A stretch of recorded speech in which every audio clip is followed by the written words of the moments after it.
কদ আফলাহাল মুমিনুন। আল্লাহ বলতেছেন সফলতম ওই সমস্ত বিশ্বাসীরা, ওই সমস্ত মুমিনরা সফলকাম। certainly will the believers have success. ওই সমস্ত মুমিনরা সফল, সাকসেস। কদ by indeed, আফলাহা, আল্লাহ বলেন সাকসেসফুল আল মুমিনুন, আর দা বিলিভার্স, যারা বিশ্বাসী তারা সফলকাম। বিশ্বাসী যারা তারা সফলকাম। কয়টা দাবি আমি আল্লাহ দিয়া দিলাম, এই দাবি যারা মানবা তারা সফলকাম। আল্লাহ বলেন আমি 7 দফা কর্মসূচি ঘোষণা করলাম। কয় দফা? কয় দফা দাবি? 7 দফা দাবি আল্লাহ তাআলা ঘোষণা করে মুমিন বান্দাদেরকে বলে এরা সফলকাম। এরা কি? সফলকাম, সাকসেসফুল ম্যান। দেখেন সফলতার পিছনে কে না দৌড়ায়? কান, দান, জাত, বংশ, আভিজাত্য, চৌধুরী, আথাব, আশরাফ, প্রতাপ, এই সব কিছু আপনাকে উপাধি দেওয়ার পরেও আপনি সফলতম মানুষ না। কারণ দুনিয়াতেও সফলতা, আখিরাতেও সফলতা যদি অর্জন করা লাগে, তাহলে আল্লাহ যেই কথা বলছেন এই কথার উপরে, এই কথার বাহিরে আর কোনো দ্বিতীয় কথা হতে পারে না। এটাই আল্লাহর কথা, এটাই সফলতম বান্দার পরিচয়। 7 কথা যারা মানবে, 7টা দাবি যারা পূরণ করবে, মেনে চলবে, আল্লাহ বলেন তারা সফলতম বান্দা। قد أفلح المؤمنون الذين هم في صلاتهم خاشعون والذين هم عن اللغو معرضون والذين هم للزكاة فاعلون والذين هم لفروجهم حافظون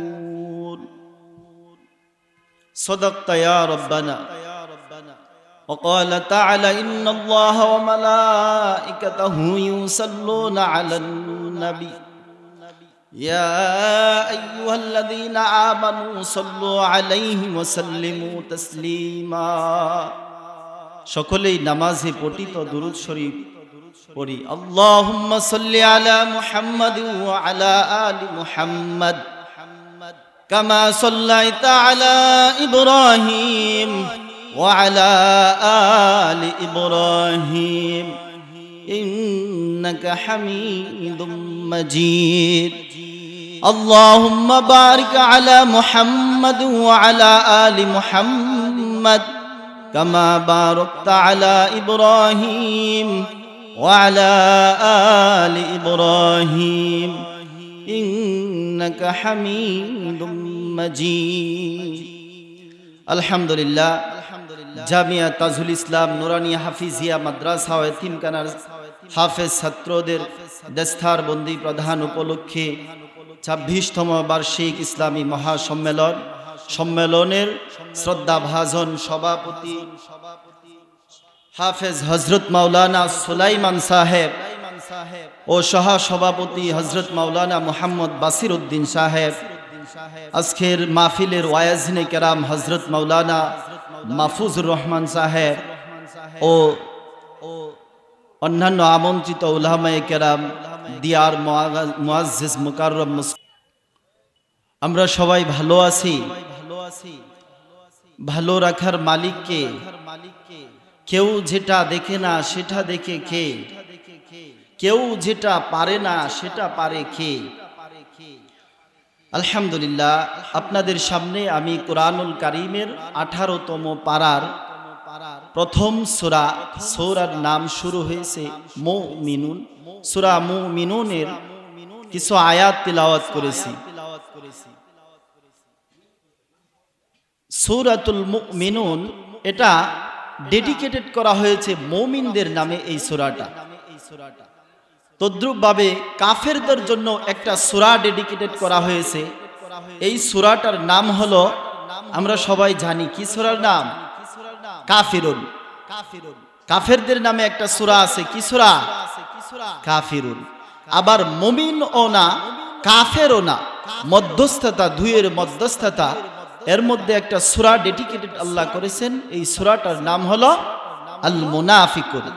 মুনাফিকদের নামে একটা সূরা ডেডিকেটেড করেছে। আমরা আজকে কোন সূরার আলোচনা শুনব?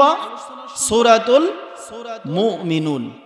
এই মুমিনুন সূরার ভিতরে আল্লাহ কি কথা বলছেন? এই সূরাটা শানে নুজুল অর্থাৎ নাজিলের প্রেক্ষাপট, কেন নাজিল হয়েছে এই সূরাটা? এই সূরার মধ্যে প্রথম যে 10টা আয়াত আছে, এই 10টা আয়াত সম্মানিত 10টা আয়াত সম্মান দিয়ে রাসূল আরবি সাল্লাল্লাহু আলাইহি সাল্লামের কাছে বিভিন্ন ভাবে বিভিন্ন প্রসেসে কোরআনুল কারীম নাজিল হইত। তো কোন সময় নাহাল অর্থাৎ মৌমাছির যে বনবন আওয়াজ হয়, এই বনবন আওয়াজ হইত, এই আওয়াজে কোরআনুল কারীম নাজিল হইত। আবার দাহিয়াতুল কালবি একজন ব্যক্তি ছিল, দাহিয়াতুল কালবির সুরতে জিবরিল আমিন আলাইহিস সালাতু সালাম আসতেন, আসার পরে রাসূলের কাছে কোরআনের বাণী পৌঁছে দিতেন। আবার রিংইং দা বেল অর্থাৎ ঘন্টা বিকট আওয়াজ হতো, ঘন্টা বাজে। আমাদের যে বিদ্যালয় অথবা মাদ্রাসায় ঘন্টা দেয় না, রিংইং দা বেল হয়, ছুটির সময় অনেকগুলা আওয়াজ হয়। এইভাবে এই প্রসেসেও কোরআন মাজিদ নাজিল হইতো।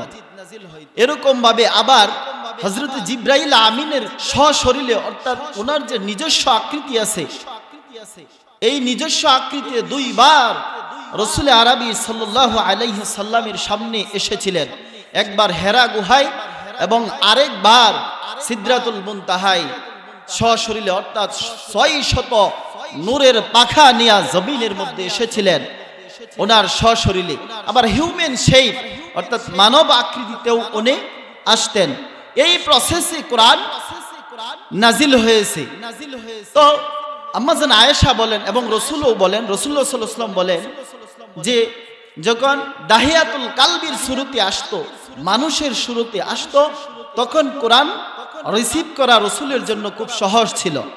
এবং বিভিন্ন উপায়ে অন্যান্য যে উপায়গুলো ছিল, যখন বিকট আওয়াজ হতো, রিংইং দা বেল হতো, তখন কোরআনটা রিসিভ করা কষ্টকর হতো রাসূলের জন্য।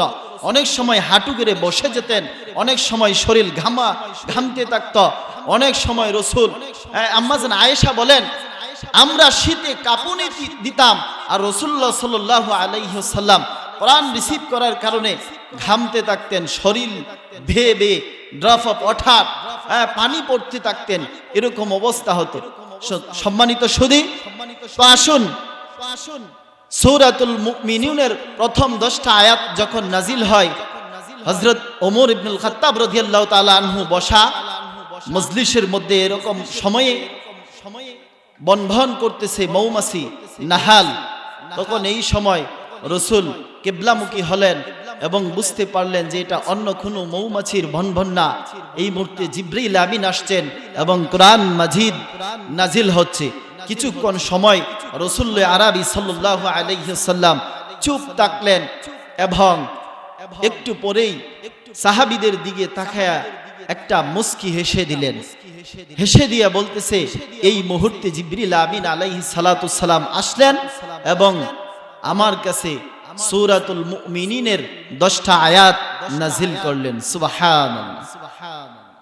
আমি জন্ম থেকে মৃত্যু পর্যন্ত, আপনারা সবাই দেখতেছেন, জন্ম থেকে মৃত্যু পর্যন্ত মানুষ কিসের পিছনে দৌড়ায় বলেন তো?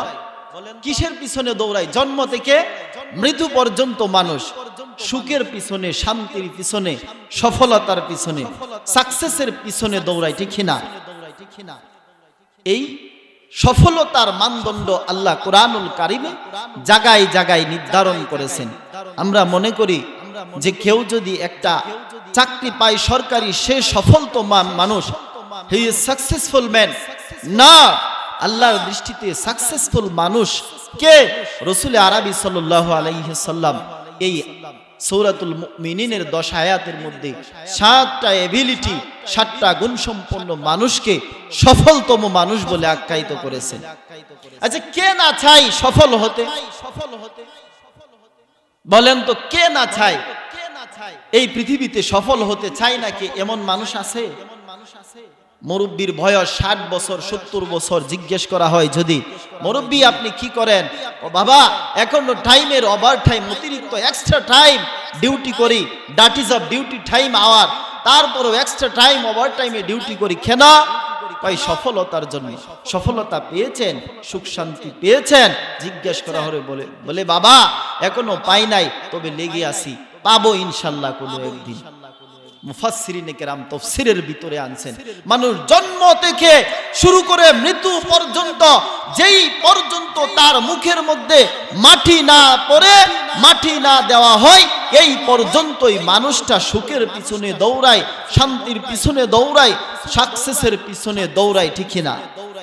এই জাতীয় মানুষের জন্য আল্লাহ তাআলা একটা সূরা ডেডিকেট করেছেন। এই সূরাটার নাম হলো সূরাতুল মুমিনুন।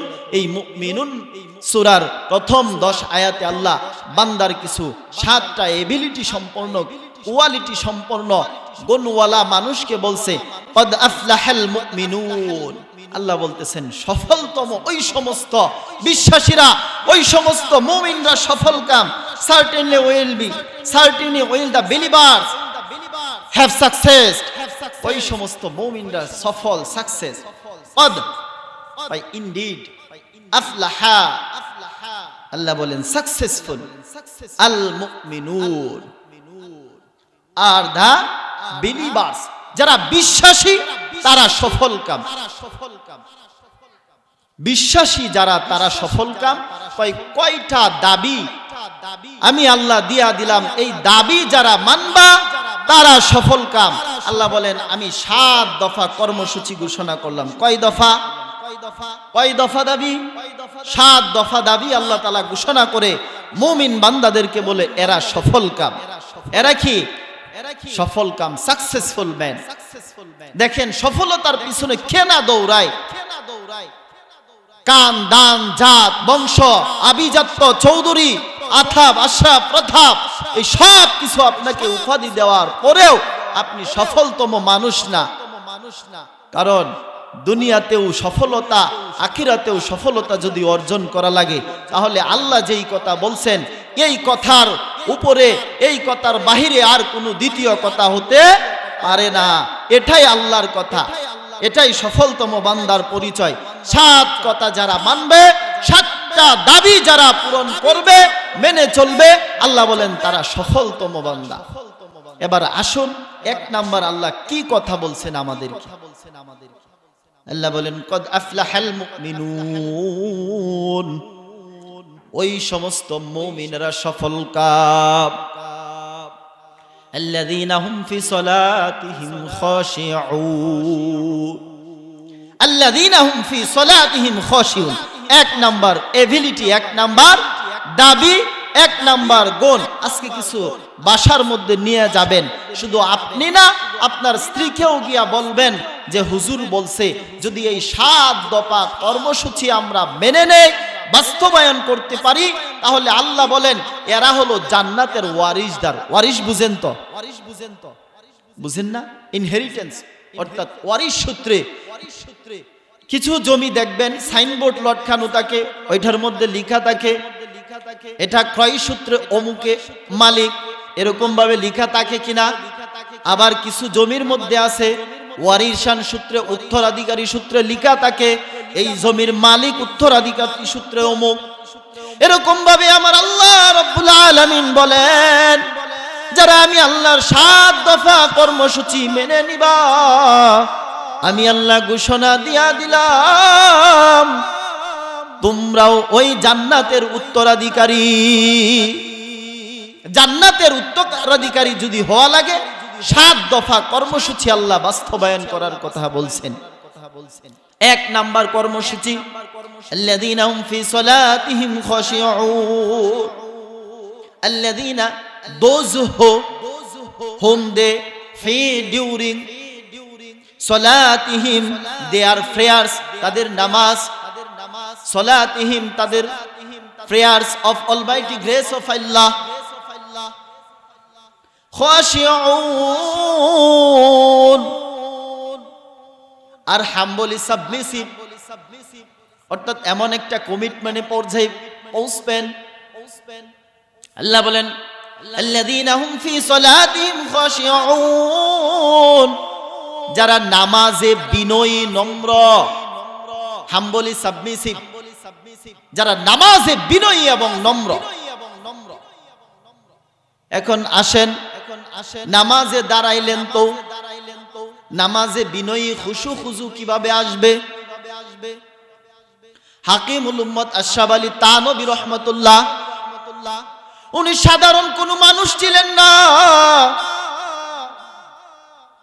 দিল্লির শাহী জামি মসজিদে একবার নামাজ পড়াইতেছে একজন ইমাম সাহেব এশারের জামাত। এমন অবস্থায় হাকিমুল উম্মত আশরাফ আলী থানভী রাহমাতুল্লাহ ঘটনা লিখেন। আশরাফ আলী থানভী রাহমাতুল্লাহ ঘটনা লিখেন, এশারের নামাজের জামাত শেষ হওয়ার পরে দুইটা দল হয়ে গেল। কয়টা দল? একটা দল বলতেছে হুজুর নামাজ পড়াইছেন 3 রাকাত। কয় রাকাত? 3 রাকাত। আর এক দল বলতেছে হুজুর নামাজ পড়াইছেন 4 রাকাত।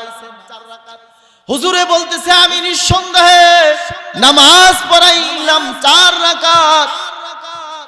একজন দাঁড়ায়া বলতেছে না না না, আপনি 4 রাকাত নামাজ পড়ান নাই, আমি 100% সিউরিটি দিয়া বলতে পারি আপনি নামাজ পড়াইছেন 3 রাকাত। বলে কি সূত্রে? এত নিশ্চিত করে তো কেউ বলতে পারতেছে না, তুমি কোন সূত্রে বলতেছো 4 রাকাতের জায়গায় 3 রাকাত পড়াইছি? ওইবার ওই লোকটা ডাক দিয়া বলে হুজুর আমি আপনার পিছনে এশারের জামাতের নামাজ প্রতিদিন পড়ি, আর প্রতিদিন নামাজের সময় আমি আমার 4টা দোকানের হিসাব মিলাই। কয়টা? 4টা দোকানের হিসাব প্রতিদিন 4 রাকাত নামাজের সময় আমি মিলাই। কিন্তু আজকে আপনি নামাজ পড়াইলেন, আমার 3টা দোকানের হিসাব মিলল, আর একটা দোকানের হিসাব আমি মিলাইতে পারি নাই। এই হিসাবে আমি বললাম নামাজ হয়েছে 3 রাকাত। আমাদের যে মাইন্ড আছে, মন আছে, এই মনটা নড়াচড়া করে কিনা নামাজের সময়? তাই এই নামাজ পড়লে বিনয়ের নামাজ হবে? এই নামাজ বিনয়ের নামাজ না। মনটাকে দৃঢ় স্থিরভাবে নামাজের মধ্যে বসাতে হবে। খুশু খুজুর নাম হলো বিনয়ের সাথে নামাজ।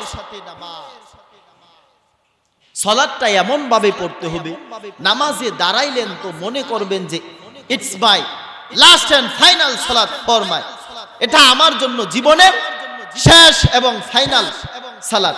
মনে করেন কেউ যদি ঘোষণা দেয়, any man announce that it is your final and last salat, এটাই তোমার জীবনের শেষ এবং সমাপ্তির নামাজ, তাহলে এই নামাজটা কেমন ভাবে পড়বেন? জীবনের শেষ নামাজটা যদি পড়া লাগে কিভাবে পড়বেন? নামাজে দাঁড়াইবেন, সুন্দর করে ওযু করবেন। ওযুর মধ্যে আমরা জানি যে এই ফরজগুলো আছে আদায় করা লাগবে, ধীর স্থির ভাবে ওযু করা লাগবে। ওযু করার পরে যখন নামাজে দাঁড়াইয়া গেলেন, নামাজে দাঁড়ানোর পরে হাম্বলি সাবমিসিভ এমন ভাবে আপনার মনটাকে স্থির করতে হবে। হযরতে আলী রাদিয়াল্লাহু তাআলা আনহু কেমন নামাজ পড়তেন? খাইবারের খামুস দুর্গের যুদ্ধের উদ্দেশ্যে রাসূল সাহাবী প্রেরণ করবেন। এরকম ভাবে রাসূল বসা, সাহাবীরা সামনে বসা, রাসূলের নেতৃত্ব দিতেছেন। হযরতে আলী উপস্থিত, হযরতে উসমান রাদিয়াল্লাহু তাআলা আনহু উপস্থিত, হযরতে আবু বকর, হযরতে উমর ইবনুল খাত্তাব উপস্থিত। এই খাইবারের খামুস যুদ্ধে জয় করার উদ্দেশ্যে যুদ্ধের প্রধান সেনাপতি পাঠানোর জন্য রাসূল নেতৃত্ব দিবেন, এরকম একজন মানুষকে আজকে নির্ধারণ করবেন। এমন অবস্থায় সমস্ত সাহাবীরা সামনে বসা। রাসূল আরবি সাল্লাল্লাহু আলাইহি ওয়াসাল্লাম সিদ্ধান্ত দিবেন খাইবারের খামুস দুর্গ জয়ের উদ্দেশ্যে আজকে কে প্রধান সেনাপতি হইবেন। এমন সময় কেউ কেউ আলোচনা করতেছে, সমালোচনাও করতেছে, মনে মনে ভাবতেছে, থট দ্যাট মাইন্ডেড, মনে মনে ভাবতেছে আজকে হয়তো আমিরুল মুমিনিনকে প্রধান সেনাপতির দায়িত্ব দেওয়া হবে। আবার কেউ কেউ ভাবতেছেন উসমান ইবনে আফফানকে দেওয়া হবে। আবার কেউ কেউ ভাবতেছেন আজকে হয়তো দায়িত্বটা আবু বকরকে দেওয়া হবে। এমন অবস্থায় রাসূল আরবি সাল্লাল্লাহু সাল্লাল্লাহু আলাইহি ওয়াসাল্লাম অ্যানাউন্স করে দিলেন, ঘোষণা করে দিলেন, আজকের প্রধান সেনাপতি হবেন হযরতে আলী রাদিয়াল্লাহু তাআলা আনহু। ঘোষণা শুনে হযরতে আলী দাঁড়ায়া গেলেন, দাঁড়ায়া বলতেছেন, ইয়া রাসূলুল্লাহ, ইয়া হাবিবাল্লাহ, আপনি আমাকে সেনাপতি নির্ধারণ করেছেন, কিন্তু আমার আরজি আছে। বলে, কি আরজি তোমার? রাসূল আরবিকে হযরতে আলী রাদিয়াল্লাহু তাআলা আনহু বলেন, ওগো পয়গম্বর, আমার চোখ উঠেছে। আপনাদের গ্রামের ভাষায় এটাকে কি বলে? চোখটা। আচ্ছা, রাসূল আরবিকে বলে, ওগো হাবিব সাল্লাল্লাহু আলাইহি ওয়াসাল্লাম, ও পয়গম্বর, আমার চোখ উঠেছে। হযরতে আলী যখন এই কথা বলল, রাসূল আরবি সাল্লাল্লাহু আলাইহি ওয়াসাল্লাম বলেন, এ আলী, এইদিকে আসো। হযরতে আলীকে সামনের দিকে ডাকিয়ে নিয়ে আসলেন। আসার পরে রাসূল আরবি সাল্লাল্লাহু আলাইহি ওয়াসাল্লাম ওনার নিজের তুতু মুবারক হযরতে আলীর চোখের মধ্যে লাগায়া দিলেন।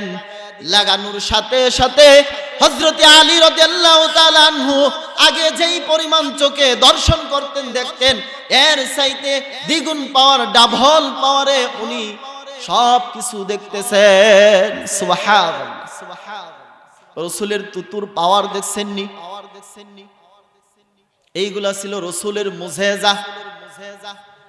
এইবার হযরতে আলী রাদিয়াল্লাহু তাআলা আনহু প্রধান সেনাপতির দায়িত্ব পেয়ে ঘোড়ার পিঠে চড়ে খাইবারের খামুস দুর্গ জয়ের উদ্দেশ্যে মুসলমানদেরকে নিয়ে রওনা হয়ে গেলেন।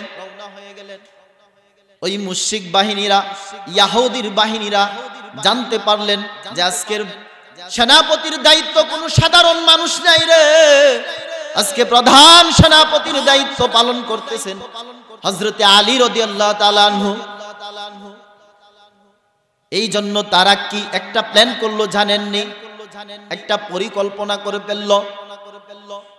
ওই বাহিনীর সমস্ত সৈন্যদেরকে যদি নিহত করে দেওয়া হয়, মেরে ফেলা হয়, যেই পর্যন্ত আলীকে হত্যা করা না যাবে, কতল করা না যাবে, পতন করা না যাবে, ওই পর্যন্ত যুদ্ধে আমরা জয়ী পাবো না। এই জন্য আলীকে আগে ঘায়েল করা লাগবে। এই ঘোষণা অনুযায়ী, এই অ্যানাউন্স শোনার পরে সমস্ত ইহুদি মুশরিকেরা হযরতে আলী আসতেছে এই দিকে সবাই তাক করে আছে। একটার পর আরেকটা তীর হযরতে আলীর দিকে নিক্ষেপ করতেছে। হযরতে আলীর যেই ডালটা ছিল, এই ডালটা বারবার তীরের আঘাত পেরানোর কারণে শ্রাবণ মাসে যেই রকম ভাবে বৃষ্টি হয়, প্রচুর ক্ষিপ্র বেগে বৃষ্টি হয় না? শ্রাবণ মাসে হয় কি হয় না?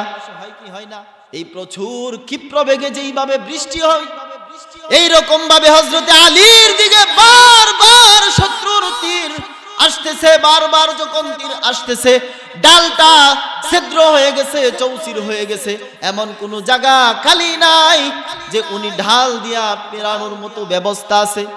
এমন এক পর্যায়ে ডালটা একবারে শেষ। এই ডালটা যখন শেষ হয়ে গেল, এখন হযরতে আলী রাদিয়াল্লাহু তাআলা আনহু ওই অবস্থায় ঘোড়ার পিঠ থেকে দৌড়ে, খাইবারের খামুস দুর্গ ছিল, ওই দুর্গের মধ্যে যে একটা দরজা ছিল, ওই দরজাটা উনি টান দিয়া উপরে উঠাইয়া দিলেন। উপরে উঠানোর পরে ওই দরজাটা পরে ওজন করে দেখা হয় 80 মণ ওজন ছিল ওই দরজাটা। উনি হযরতে আলী রাদিয়াল্লাহু তাআলা আনহু ওই যুদ্ধের ময়দানে এমন ভাবে জুড়ে টান দিলেন, টান দেওয়ার পরে ওইটা ডাল হিসেবে ব্যবহার করলেন। ডাল হিসেবে ব্যবহার করার পরে শত্রুরা তারপরে হযরতে আলীর দিকে তীর নিক্ষেপ করতেছে। এমন এক পর্যায়ে তীর নিক্ষেপ করতে করতে এবার কিছু শত্রু নিচের দিকে লাই হয়ে গেল, শুয়ে পড়লো, মাটিতে শুয়ে তীর নিক্ষেপ করতেছে।